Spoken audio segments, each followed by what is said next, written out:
Good day everyone, this is Balico from BSED English 3A, and today I'm going to talk about the following lesson, which is New Historicism and Cultural Materialism. Second is Ethnic Studies and Post-Colonial Criticism. Third is Gender Studies, Feminism, and Queer Theory. Without further ado, let's get started. So now I'm going to introduce to you what is New Historicism. In the midst of American political and social revolution of the late 1970s and early 1980s, New Historicism arose as a literary theory. The anti-war feminist and civil rights movements were all reshaping society, and humanities researchers were becoming more and more interested in examining the connection between literature and society. The shortcomings of previous literary theories like formalism and new criticism can also be understood as the reason behind the rise of New Historicism. The focus of New Historicism is on the ways in which literary texts reflect and challenge social norms, power, dynamics, and cultural practices, as well as the connection between literature and history. It highlights how crucial it is to comprehend the social and political environment in which a text was created, as well as the ways in which that environment affects the text's interpretation and reception in them. So next, let's talk about cultural materialism. It is a method of literary and cultural study that aims to comprehend the ways in which society and culture interact. It sees culture as a material force molded by political and economic power systems, which are frequently mirrored in the literature that a society or culture produces. This method contends that literary works can be utilized to comprehend the cultural and ideological systems that support them by viewing as products of their historical settings and social conditions. It aims to comprehend how literary works convey meaning and how the ideological conflicts that take place in a community or culture are reflected in them. So now let's move on to the ethnic studies. It is an interdisciplinary study of power as it is exhibited by state, by civil society, and by individuals, as well as the difference primarily race, ethnicity, and nation. But also, one of the examples are sexuality, gender, and other similar marks.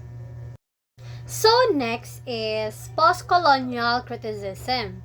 So it covers a wide range of critical approaches, both literary and non-literary, to examine English language literature by authors from or in previously colonized nations. These approaches include the constructions, New Historicism, Marxism, feminist theory, anthropology, sociology, and popular culture studies. So now, gender studies. So, gender studies is an interdisciplinary study that investigates the complicated relationship between gender and other identification markers such as race, ethnicity, sexuality, nation, and religion.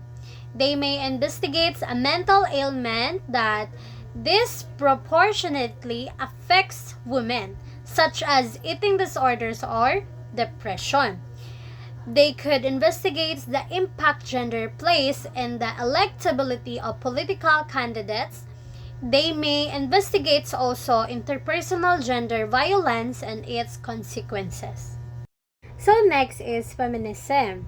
Now, when we talk about feminism, it is a theory of political, economic, and social equality of sexes. And also, when it comes to other people, they refer the feminism into the rights of women and equality. Also, organized activity on behalf of women's rights and interests. The mental image we often have what it means to be a feminist. We think often women who are organizing, protesting, running or political office on behalf of women's rights and women's interests. And this is a wide range of rights and interests, everything from equal pay, equal access to opportunity, equal access to education, even back in 1970s. Furthermore, feminism has broadened its meaning to include a struggle against gender-based and larger gender stereotypes that are founded on these expectations. As a woman have gained greater power and opportunities for education, employment, and social freedoms. And the last is queer theory. It is an interdisciplinary field that enables people to see the world from different perspectives. It is a mode of thought that deconstructs established assumptions about gender and sexual identities, questions standard academic approaches, and combats social inequity. And the examples are trans people who are living a gender different from the one they are assigned at birth.